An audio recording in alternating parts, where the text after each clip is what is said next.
Good morning, students. We are discussing about the physical properties of metals and non-metals. In last class, we have already done the physical properties of metals.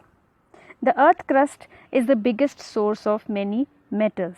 We can find many metals on the earth crust.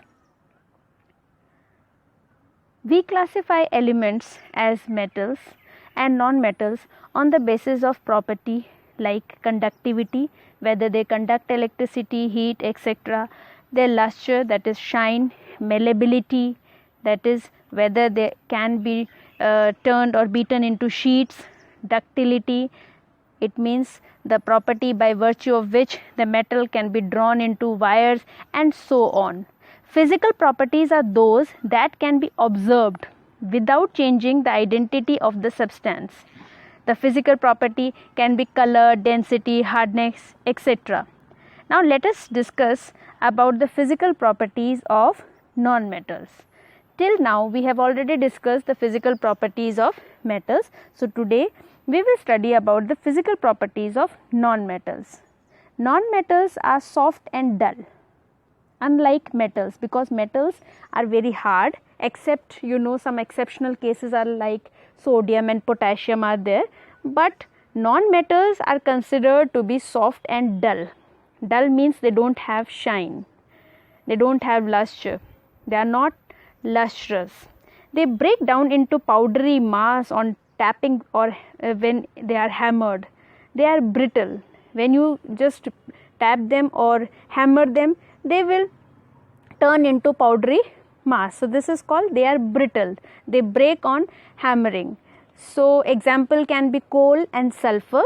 You have seen sulfur powder in laboratory also, which is having yellow color. You must recall it.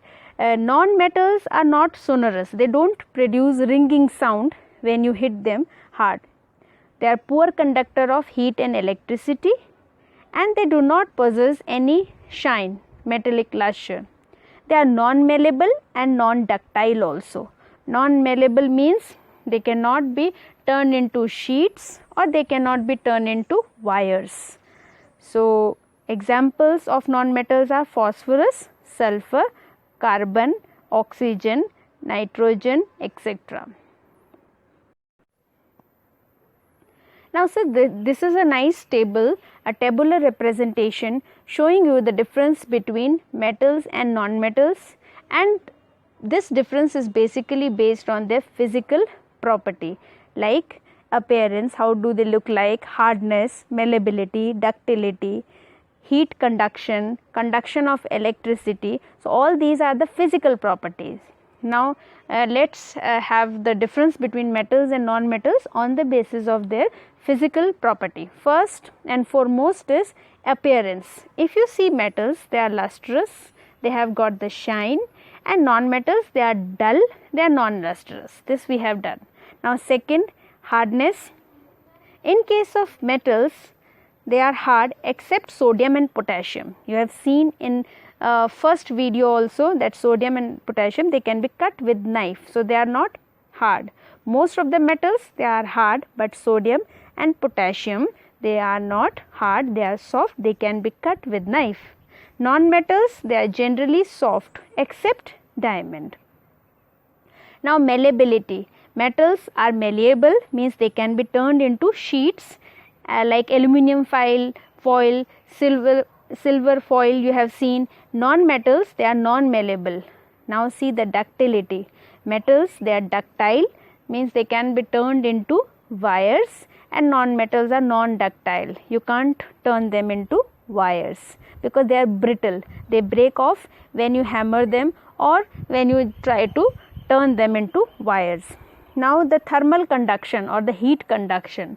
Metals, they are good conductors, they conduct heat, they can pass through heat as well as electricity. So they are having thermal conductivity as well as the electrical conductivity.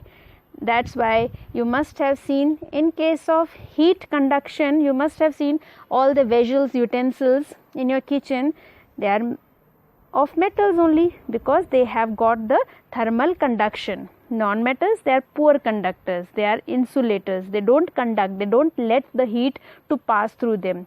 Same for the electricity. The metals, they are good conductor of electricity, that's why we use them as a wires inside for conducting the electricity. And in case of non-metals, they are considered to be poor conductors. So this is the tabular representation of showing the difference between metals and non-metals on the basis of their physical properties.